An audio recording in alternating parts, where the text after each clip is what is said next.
Imagine this, May 29, 1453. Smoke chokes the air above Constantinople. The sound of cannons and prayers fills the dawn. Inside the city's ancient walls, the last emperor of Rome, Constantine XI Palaiologos, mounts his horse for the final time. As Ottoman soldiers storm the breaches in the walls, one small gate, the Kerkoporta, has been left unlocked in the chaos. It's a tiny mistake, a fatal oversight, and through this opening, history itself will pour in and change forever. By the end of this day, the empire that began with Augustus Caesar will be no more. For more than 1,000 years, Constantinople was one of the greatest cities in the world. It was the capital of the Eastern Roman Empire, which we now call the Byzantine Empire. Founded in 330 AD by Emperor Constantine the Great, it was built on the site of the old Greek city of Byzantium. It was a fortress of Christianity, a crossroads between Europe and Asia, and a symbol of Rome's incredible endurance. Think of it, surrounded by water on three sides and defended by the massive Theodosian walls, this city seemed invincible. Silk, spices, and gold flowed in from all corners of the known world.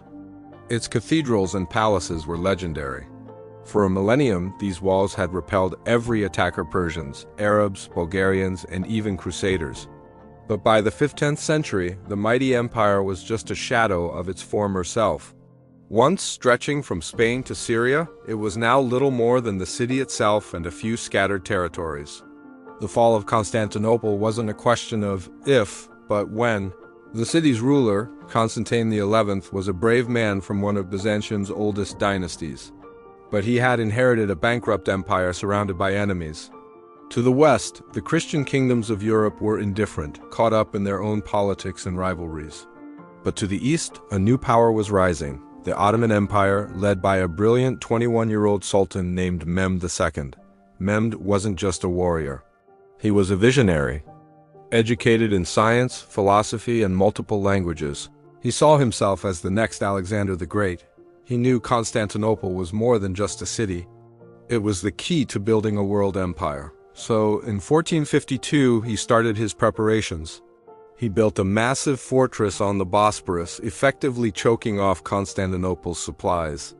When a Venetian ship dared to defy his blockade, Mehmed had its crew executed a clear message to the world that he was serious.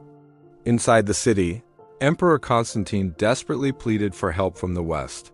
But Europe was tired of crusades and divided by religious mistrust. Only a small band of Italian mercenaries answered the call. Led by a skilled Genoese commander named Giovanni Giustiniani Longo, he arrived with a few hundred men, but they brought expertise in modern artillery. By April 1453, Mehmed's army of nearly 80,000 soldiers stood before the city walls. Inside, the defenders numbered fewer than 7,000. It was a hopeless situation, but they stood ready to defend their home, manning the same Theodosian walls that had protected their ancestors for 1,000 years. The Ottoman bombardment began on April 6th. Their secret weapon was a massive cannon nicknamed the Basilica. Built by a Hungarian engineer named Orban, it could hurl a 600-pound stone ball over a mile. The ground shook with every blast, and soon cracks began to appear in the ancient walls. But every night, the Byzantines worked tirelessly by torchlight to repair the damage, praying for a miracle. Then, on April 20th, a miracle seemed to happen. 4 Christian supply ships managed to fight their way through the entire Ottoman navy and reach the city's harbor. It was a stunning victory that enraged Mehmed. Determined to break the stalemate, he devised an audacious plan. He ordered his men to haul 70 of his ships over a hill on greased logs and relaunch them inside the Golden Horn, bypassing the defensive chain. On April 22nd, the defenders awoke to the horrifying sight of an enemy fleet in their own harbor. The city was now completely surrounded. The siege dragged on for almost 2 months.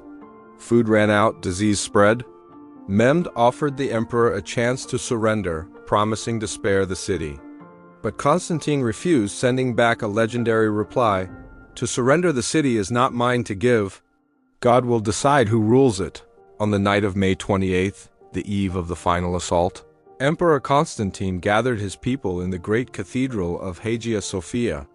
Greeks and Italians, soldiers and civilians, stood side by side for one last service. Witnesses said the emperor wept, asking for forgiveness from his people and his God. Later that night, he rode to the walls and looked down at the thousands of Ottoman campfires. He reportedly whispered to his officers, "The city is lost, but I will die with it." At 1:30 a.m. on May 29th, the final attack began. The first wave was sent just to exhaust the defenders. The second wave pressed the attack. And then came the final wave, the Janissaries, the Sultan's elite soldiers. As they surged towards the breaches, Giustiniani, the Genoese commander, was badly wounded. When his men carried him off the wall, panic erupted. Morale shattered. It was in that moment of chaos that fate delivered its final blow. Near the Blasharni quarter, a small gate, the Kerkoporta, was found unlocked. A group of Ottoman soldiers spotted the opening, rushed inside, and raised the Ottoman flag on the walls. When other troops saw the banner, they surged forward with renewed fury. The defense collapsed. Emperor Constantine is said to have torn off his imperial robes and charged into the fray, shouting, "The city is lost, but I live." He was never seen alive again. His body was later found under a pile of the dead, identified only by the purple boots of a Roman emperor. As dawn broke, Ottoman troops flooded the city. By midday, Sultan Mehmed II rode to Hagia Sophia. He declared that the greatest church in Christendom would now be a mosque. For the first time in 1,000 years, the Christian heart of the East fell silent. The fall of Constantinople marked the end of the Middle Ages. The empire was gone, but its legacy would ignite the Renaissance as refugee scholars fled to Italy with ancient knowledge. The story of Constantinople is a powerful reminder that even the mightiest walls can't protect an empire from division, neglect, and a small, unlocked gate. That day in 1453, one world ended and another began. Thank you for watching. If you enjoyed this journey into the past, don't forget to subscribe, and hit the notification bell for more stories that shaped our world.